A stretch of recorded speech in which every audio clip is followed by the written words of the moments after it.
सहनाववतु सहनौ भुनक्तु सह वीर्यं करवावहै तेजस्विनावधीतमस्तु मा विद्विषावहै। ओम शांति शांति शांति। वैदिक जीवन पद्धति की इस कक्षा में आप सबका हार्दिक स्वागत है, अभिनंदन है। ब्रह्मचर्य की चर्चा चल रही है और हम वैदिक ब्रह्मचर्य गीत का जो है 9 मंत्र हमने पढ़ लिए हैं। आज 10वां मंत्र हम पढ़ेंगे। आप में से किसी का कोई पीछे के मंत्रों में या कोई प्रश्न रह गया हो, कोई जिज्ञासा हो तो पूछ सकते हैं, नहीं तो आगे चलें। स्वामी जी, जैसे इसमें देवों का आया, भाई देव ब्रह्मचारी की सेवा करते हैं, आगे पीछे रहते हैं, वो देवों से किसका लिया गया है? मतलब अब जो देव हैं भगवान में से उनको तो नहीं लिया गया होगा। हाँ देव के विषय में ये बात कही जाती है कि जो ब्रह्मचारी होता है, तेजस्वी होता है, जो संयमी होता है, जो पुरुषार्थी हो जाता है, जो श्रमशील हो जाता है, उसको देवता भी मानते हैं। देव भी उनके जो है अनुकूल हो जाते हैं, वो प्रतिकूल नहीं होते। तो आपने पढ़ा है कि मातृ देवो भव, पितृ देवो भव, अतिथि देवो भव, आचार्य देवो भव, ये सारा राष्ट्र देवो भव, ये सब क्या है? देव हैं। एक तो ये हो गया। दूसरा, देव का तात्पर्य जिनसे भी हम कुछ प्राप्त करते हैं। देने वाला जो होता है उसको क्या कहते हैं? देवता। उनको क्या कहते हैं? देवता। तो जो ब्रह्मचारी होता है, पूरा संयमी होता है, तेजस्वी होता है, निरोगी होता है, किसी के ऊपर जो भार नहीं बनता है बल्कि दूसरों का आधार बनता है, तो ऐसे दिव्य संतान को प्राप्त करके माता पिता कभी उसका प्रतिकार करेंगे क्या? नहीं करेंगे। और जो आचार्य हैं, जब आचार्य के पास आकर के कहा कि आचार्य देवो भव, आचार्य भी क्या है? देव है।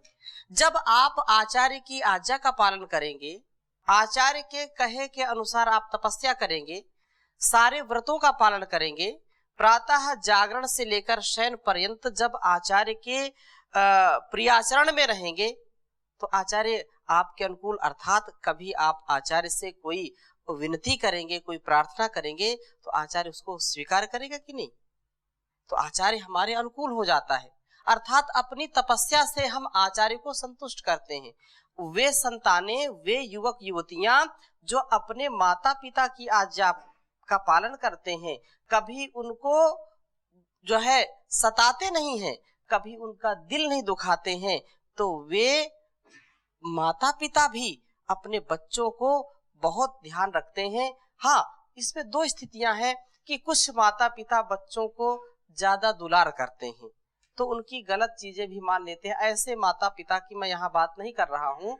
ऐसे माता पिता जो अपने बच्चों के सुकर्मों से, अपने बच्चों के संयम से, अपने बच्चों के व्यवहार से, वाणी से, उनके सदाचार से जो तृप्त रहते हैं, वे माता पिता सदा बच्चों की पालना में लगे रहते हैं और उनको सदा ऊपर उठाते रहते हैं। उनके हृदय से सदा उनको शुभाशीष मिलते रहते हैं। तो ये माता पिता, गुरु, आचार्य, अतिथि और ये सारा राष्ट्र उनके अनुकूल हो जाता है। अच्छे लोगों का सभी अनुकरण करते हैं, सभी उसकी आज्ञा का पालन करते हैं, उनका कोई विरोध नहीं करते। एक तो ये बाहरी देवता हो गए और दूसरे हमारे आंतरिक देवता। तो जब हम संयम का पालन करेंगे तो हमारा जो भी ये अस्तित्व है, हमारी आंखें, हमारे कान, हमारी जिह्वा, मुंह, हमारा हृदय, हमारे हाथ पैर, ये हमारे नियंत्रण में रहते हैं। अब बात समझ में आ गई? तो ये देवता हैं, ये हमारे अनुकूल हो जाते हैं।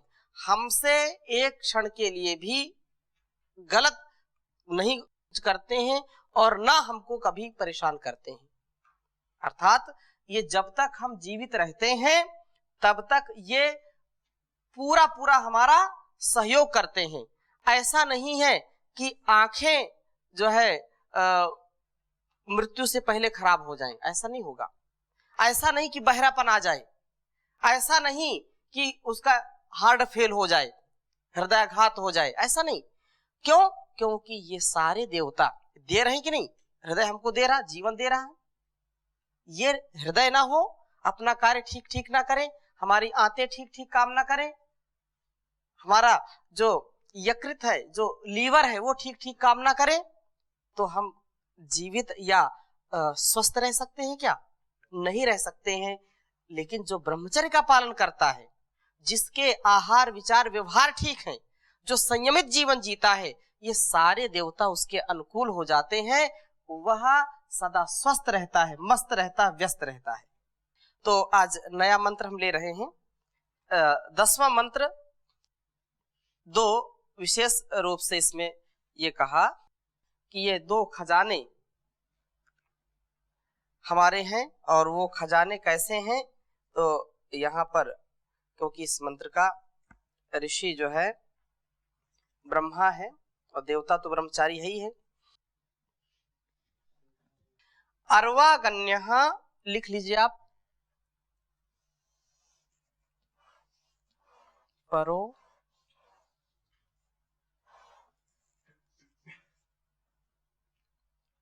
अन्यो दिवस पृष्ठात्,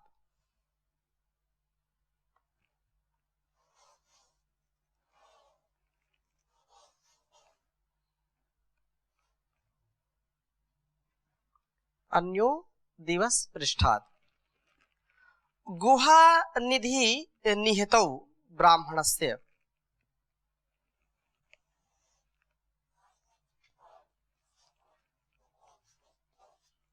गुहा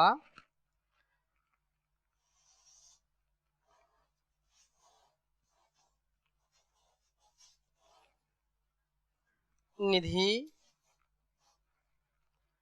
निहितौ ब्राह्मणस्य।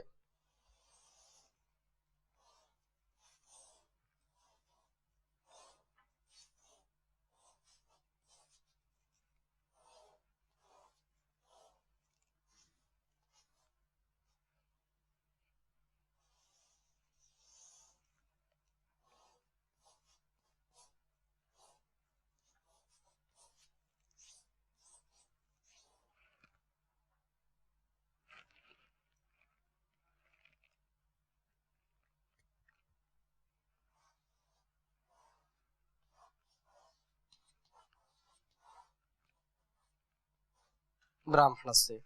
और आगे कह रहे हैं तौ रक्षति तपसा ब्रह्मचारी,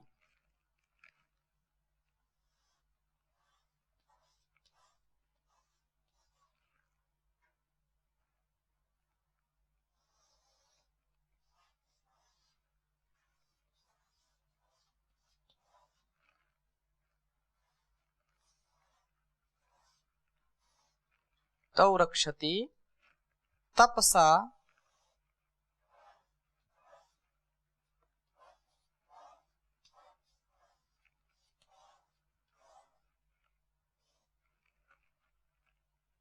ब्रह्मचारी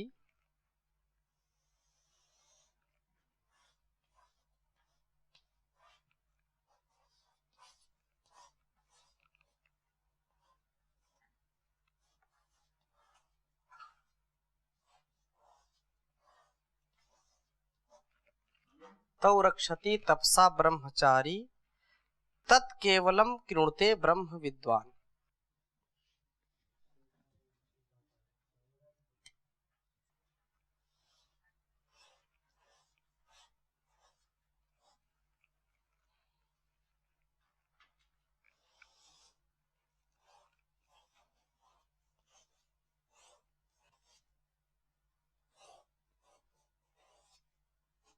तत्केवलम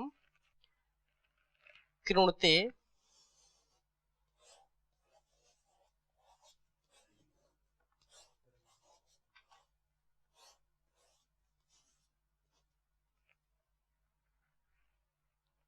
ब्रह्म विद्वान।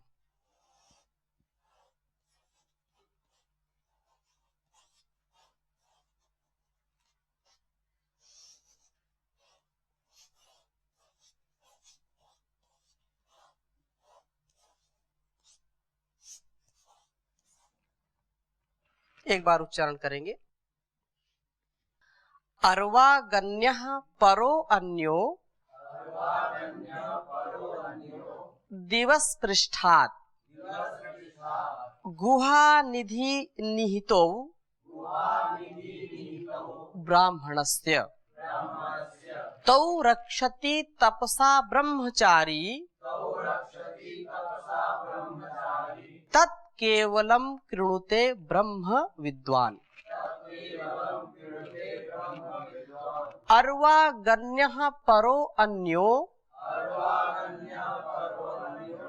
दिवस पृष्ठात् गुहानिधि निहितौ ब्राह्मणस्य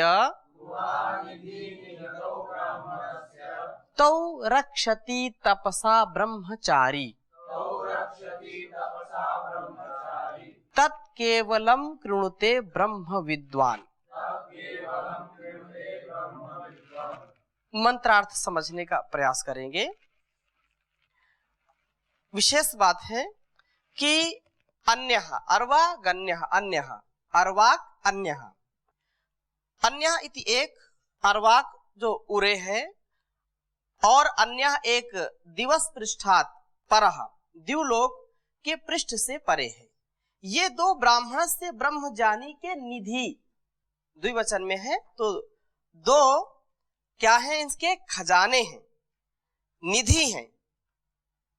गुहा निहितो गुहा में छिपे रखे हैं, तो उन खजानों की ब्रह्मचारी तपसा तप के द्वारा रक्षति उनकी क्या करता है, रक्षा करता है। और ब्रह्म विद्वान ब्रह्म का साक्षात करने वाला तत् उस ब्रह्म ज्ञान रूप खजाने को केवल केवल ब्रह्मचारी पूरी तरह से कृणुते अर्थात करता है, उसका उपयोग करता है।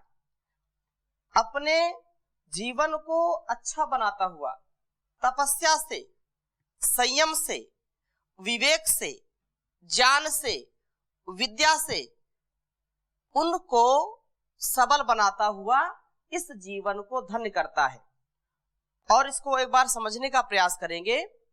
जो बात कही कि यह जो ब्रह्मचारी है, ब्रह्मचारी क्या करता है कि ज्ञान प्रधान जीवन वाला व्यक्ति जो ब्राह्मण कहलाता है, अपरा विद्या और परा विद्या दो प्रकार की विद्याएं होती हैं, एक परा विद्या एक अपरा विद्या।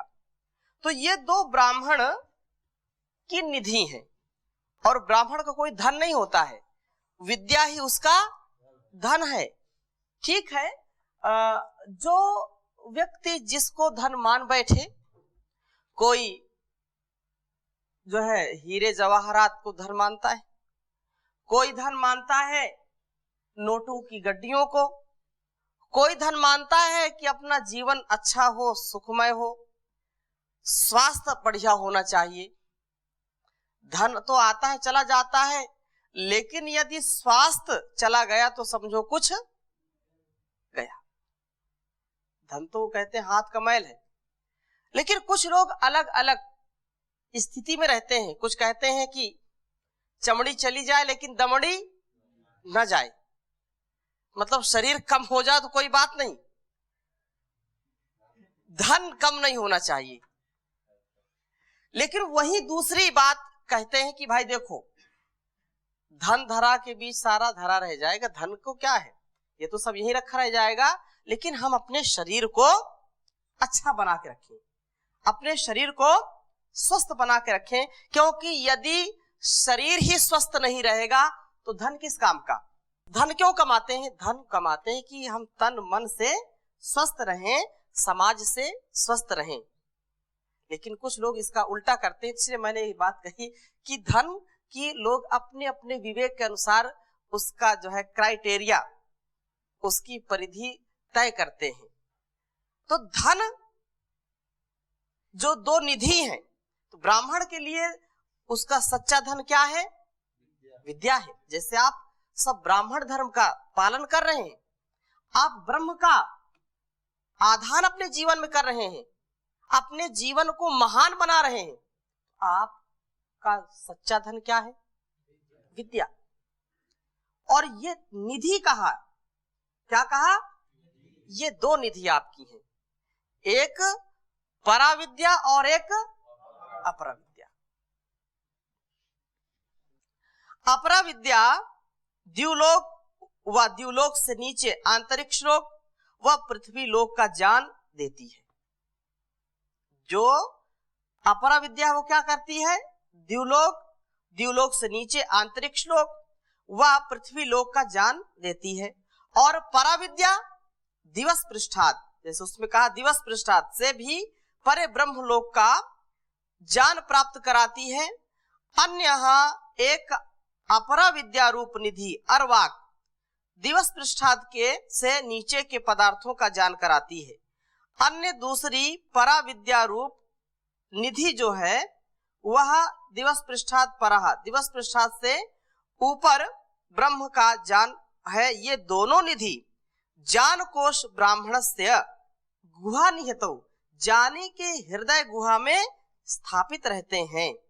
और तो वे दोनों निधियां ब्रह्मचारी तत्केवलम ब्रह्मा, उस आनंद में विचरने वाले, आनंद में अपने आप को सदा रखने वाले जो है केवलती आचार्य जो है आनंद रूप प्रभु को विद्वान जानता हुआ कृणुते, सब वासनाओं का संहार कर डालता है।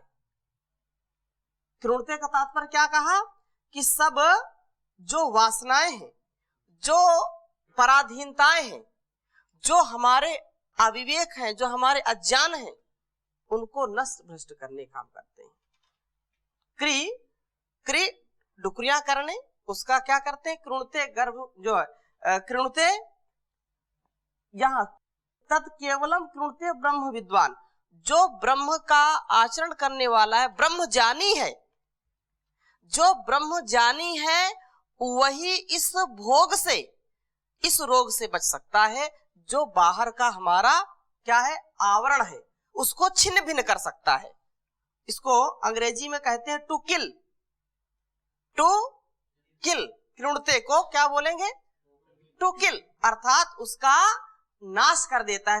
तत् केवलम, केवलम केवल, ओनली ब्रह्मचारी, केवल ब्रह्मचारी उसको टू किल, उसका नाश कर सकने में सक्षम होता है। अपरा और परा विद्या रूप ब्राह्मण की दो निधि हैं, तप के द्वारा इनका रक्षण होता है। ब्रह्मचारी जो होता है वही ब्रह्मज्ञानी हो सकता है, और जो ब्रह्मज्ञानी है वही इस संसार के जो खींचने वाले अपनी ओर आकर्षण हैं, जो हमको बार बार गिराने वाले आकर्षण हैं, उनको नष्ट कर सकने में सक्षम हो पाता है। तप के द्वारा इनका रक्षण होता है, बिना तप के यह हो नहीं सकता। तो वासनाओं का संहार करने में कौन सक्षम हो सकता है? केवल ब्रह्मचारी। ये बात विशेष है। तो और इसका हम स्पष्टता से स्वाध्याय कर रहे हैं कि पिछले दो मंत्रों में यह कहा कि ब्रह्मचारी आचार्य के द्वारा गढ़कर दिए या आचार्य समर्पित भिक्षा से मिले देव और पृथ्वी को अपनी तपस्या की शक्ति से रक्षा करता है। तप से जिन देव और पृथ्वी की रक्षा होती है वे द्यावा पृथ्वी जान रूप होते हैं और अंतरिक्ष होते हैं। यह बात इस मंत्र में स्पष्ट की गई है। और चूंकि जान ही सबसे ऊंची संपत्ति है, जान ही सबसे ऊंची संपत्ति है, सबसे ऊंचा ऐश्वर्य है, अतः इन दो प्रकार के जानों विद्याओं को इस मंत्र में दो खजानों के रूप में वर्णन किया है।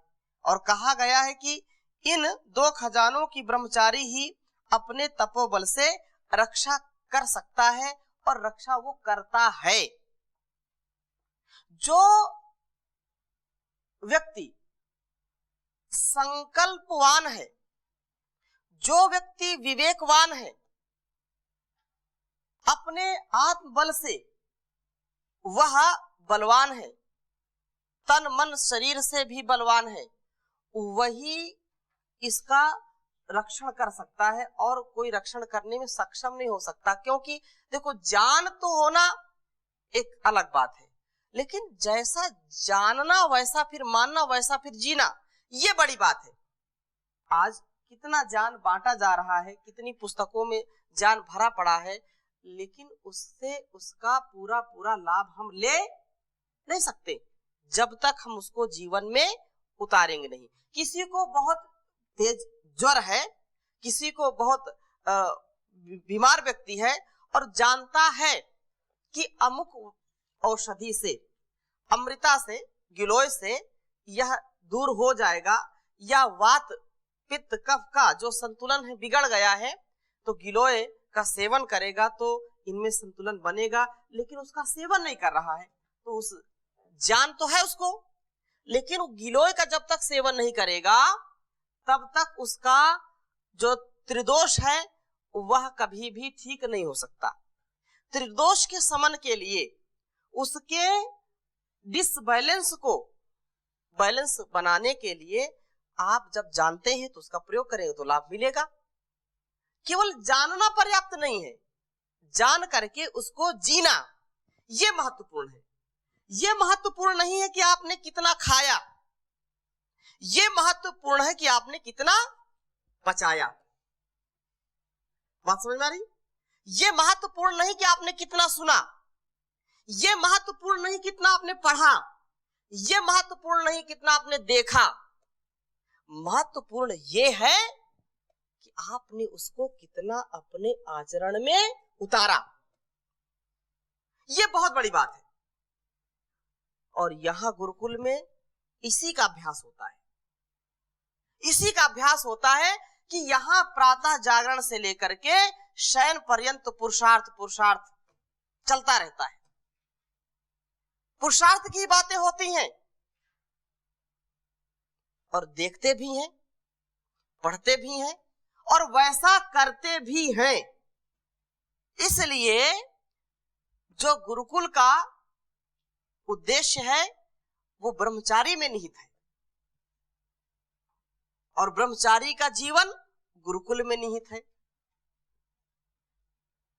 आगे कह रहे हैं कि ये खजाने कौन से हैं।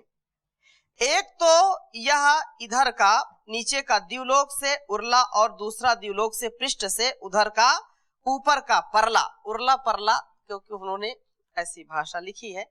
उर्ला परला तो समझते हैं? हाँ, आप क्या समझते हैं? उर्ला परला, इधर उधर, हाँ, अथवा परले चल, परले, परले मतलब परली साइड, इस साइड और उस साइड, उर्ली साइड, परली साइड, इधर उधर, कहीं कहीं बोले एंगे ओंगे, है एती ओती क्या बोलते हैं? उल्लो पल्लो।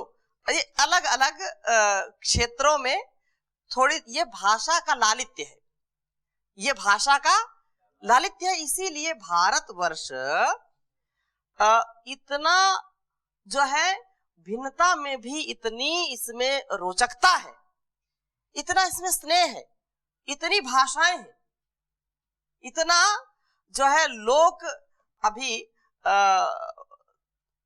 जो भी त्योहार आते हैं, चाहे होली हो, चाहे दिवाली हो, दशहरा हो, कितना हर्षोल्लास से हर जगह अलग अलग जो है क्षेत्रीय भाषाओं में लोकगीत है, लोक नृत्य है। अगर उनको संकलित किया जाए, आज तो आज की युवा पीढ़ी जानती नहीं क्या है ये। सोच सोच करके कभी कष्ट होता है कि आज के बाद 20 वर्ष का भारत क्या होगा। क्योंकि मैं बचपन की बातें सोचता हूं तो इन 20 वर्षों में इतना परिवर्तन आया है, इतना जो है पतन हुआ है, आगे 20 वर्षों में क्या होगा। लेकिन जो होगा देखा जाएगा। हम अपने कर्तव्य पर अडिग रहें। हमारा जो कर्तव्य है अपनी संस्कृति को बचाने का, वो हम अपने तपोबल से करेंगे। हम अपनी विद्या निधि को, जो मंत्र कह रहा है कि केवल ब्रह्मचारी ही इसको बदल सकता है, इसकी रक्षा कर सकता, और दुनिया में कोई माई कलाल इसको बदल नहीं सकता। केवल ब्रह्मचारी ऐसा माई कलाल है, हा? जो इसकी रक्षा करने में सक्षम है, और जिसको तड़प है, जिसको जुनून है कि मैं और मेरा राष्ट्र उन्नत हो, समुन्नत हो, पतन न हो। ब्रह्मचारी के अंदर राष्ट्र भक्ति होती है, ब्रह्मचारी के अंदर एक ऊर्जा का संचार होता है, जिससे उसका समस्त वैभव राष्ट्र में निहित होता है, राष्ट्र के लिए होता है। इसलिए बार बार ये बात कही जाती है, इदम राष्ट्र इदम नमः। जो कुछ है वो मेरे राष्ट्र का है, उसकी रक्षा करने का काम कौन करता है? हमारी संस्कृति की, हमारी संस्कृति की और हमारे संस्कारों की रक्षा कौन कर सकता है? केवल ब्रह्मचारी। यहां पर इस बात का जरूर ध्यान रखें कि ब्रह्मचारी कौन है। एक तो जो गुरुकुल में पूरा नैष्ठिक ब्रह्मचर्य का पालन करता है वो, और ब्रह्मचारी वही है जो ब्रह्मचर्य का पालन करता हुआ, जिसमें ब्रह्म के प्रति जिज्ञासा हो, जो ब्रह्म का दीवाना हो, जो ज्ञान का दीवाना हो, जो संयम का दीवाना हो। वो कहीं भी हो सकता है, वो गृहस्थ में भी हो सकता है और वानप्रस्थ में हो सकता है। लेकिन यहाँ गुरुकुल की एक व्यवस्था है, आप विशुद्ध रूप से नैष्ठिक ब्रह्मचारी हैं, निष्ठा से उसको धारण किया है। लेकिन कई बार क्योंकि मैं ज्यादा इसकी व्याख्या करता हूं, तो कई लोग फोन करते हैं कि क्या गृहस्थी ब्रह्मचारी नहीं हो सकते? तो उनके अंदर ऐसा भाव ना आए, और ये सत्य है। पहले हमने चर्चा की है कि जो संयम पूर्वक जीवन जीता है, गृहस्थ में भी है तो भी कोई बात नहीं, वो ब्रह्मचर्य युक्त जीवन जीता है, तो निसंदेह उसमें भी ये जो चीजें बताई जा रही हैं उसमें भी वो घटित होंगी।